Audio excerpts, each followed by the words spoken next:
Sa kabila ng Republic Act 10931 o Free Tuition Law, marami pa ring bayarin ang patuloy na pinagdurusahan ng mga estudyante at kanilang mga magulang. Ayon kay Kedge Andres, ikapitong nominado ng Kabataan Party List, isa sa pinakatampok na napagtagumpayan nila ay ang pagpanalo ng Free Tuition Law. Ngunit ayon sa kanya, nakikita nilang hindi pa tapos ang laban dahil binabawi raw ng gobyerno ang karapatang ito sa pamamagitan ng pagtakda ng iba pang mga dagdag bayarin sa kabila ng pagkakaroon ng batas.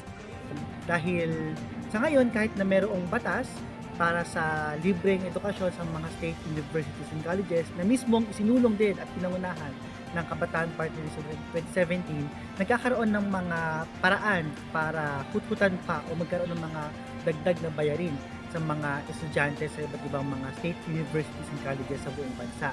Ang Free Tuition Law ay nilagdaan ni dating Pangulong Rodrigo Duterte noong ika-3 ng Agosto sa taong 2017. Layunin nitong magbigay ng libreng matrikula sa mga kolehiyo at state universities sa bansa. Dagdag pa ni Andres, kahit ang mga pribadong paaralan ay may karapatan pa rin dapat sa edukasyon. Kaya't nakikipagtulungan ng Kabataan Party List sa mga konseho at iba't ibang organisasyon para sa kampanya nila na tutulan ang pagtaas ng matrikula sa mga private schools. Pero hindi lamang ang karapatan sa edukasyon ang pinaglalaban ng Kabataan Party List. Para kay Andres, isa sa matining na issue sa buong bansa ay ang panawagan para sa disente at nakabubuhay na sahod. Sa kasalukuyan, 645 pesos lamang ang minimum wage sa Kamaynilaan. Pero sabi ng mga ekonomista, kinakailangan ng mahigit 1,200 para sa nakabubuhay na sahod ng isang pamilya na may 5 kasapi. Naniniwala ang kabataan Kristiyano na napaka-hellish ng conditions ng paggawa dito sa Pilipinas kasabay pa nung walang upat na pagtaas ng presyo. Binanggit ni Andres na nauuso na ngayon ang mga kabataang mayroong dala-dalawang part-time jobs dahil sa hirap makahanap ng disenteng trabaho sa ating bansa.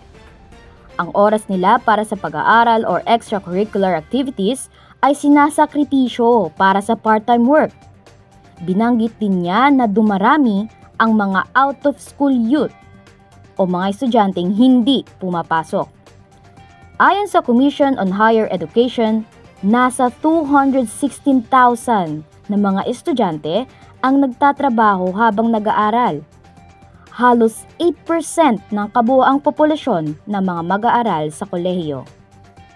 Nais ng Kabataan Party List na magkaroon ng tiyak na kinabukasan na may disenteng trabaho, libreng edukasyon, at kalayaan mula sa diskriminasyon.